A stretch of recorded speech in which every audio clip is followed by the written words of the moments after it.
আজকে মনটা একদম ভালো নেই।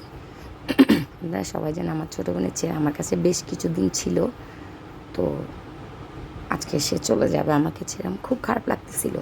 এটা সেই দিনের ভিডিও যেদিন আমার বোনের ছেলেকে আমি আমার সাথে করে নিয়ে যাচ্ছিলাম। তো কয়দিন আমার কাছে থাকলো, প্রায় 20 দিনের মতো। তো আমাকে তো আম্মু ডাকে।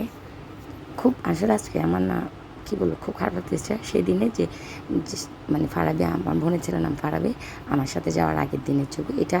আমি ওর আব্বার অফিস গিয়েছিলাম, গাইবান্ধা ওখানে তোলা এগুলো। এরা দুই ভাই বোনকে গোসল টোসল করাই দিয়ে এরা দুই ভাই বোন একটু ছবি তুলছিল, বলছিল আম্মু ছবি তুলবো। তো আমি ওদেরকে কিছু ছবি তুলে দিলাম।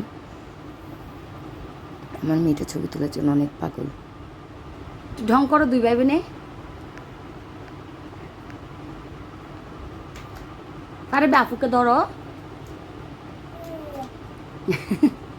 তোমার বড় আপু না, ধরো আপুকে। গুড গুড গুড, সুন্দর।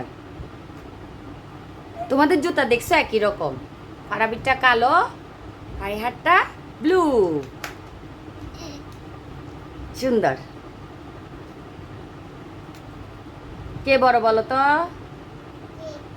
তুমি বড়, ভাইয়া ছোট।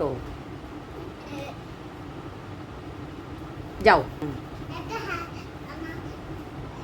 এটা আমি ওকে দেওয়ার জন্য জামালপুর থেকে চট্টগ্রাম আসছিলাম, বাসের মধ্যে একটু ভিডিও করছিলাম। মানে ভাল লাগতেছিল না, মনটা খুব খারাপ লাগতেছিল। ছেলেটা আমার কাছে এতদিন ছিল, আমাকে মা মা বলে ডাকতো। মা ডাকের মধ্যে তো আসলে একটা আনন্দ থাকে। এটা ওকে দিয়ে আসার সময় মানে সিএনজিতে করে ওকে দিয়ে আসছিলাম চট্টগ্রাম আসার পরে রাতের বেলা।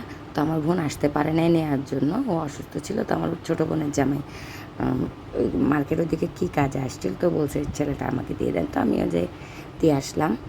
তো ছেলেটা আমি এত খারাপ লাগতেছিল, গলাটাই ভারী আসতেছে আমার, আসলে খুব খুব খারাপ লাগতেছিল। এই যে এটা আমার ছোটো বোনের জামাইয়ের সাথে আমি কথা বলছিলাম, যে বলতেছি তোরা ভালোভাবে থাকো।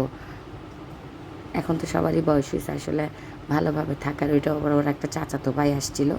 তা আমি বলতেছিলাম আমার ছেলেটার একটু দেখে রাখিস। বলতেছে আপু আমার ছেলে দেখে রাখবো না? তারপর একটা মায়া না এতদিন ছিল আমার কাছে। সবাই দোয়া করবেন আমার ছেলেটার জন্য।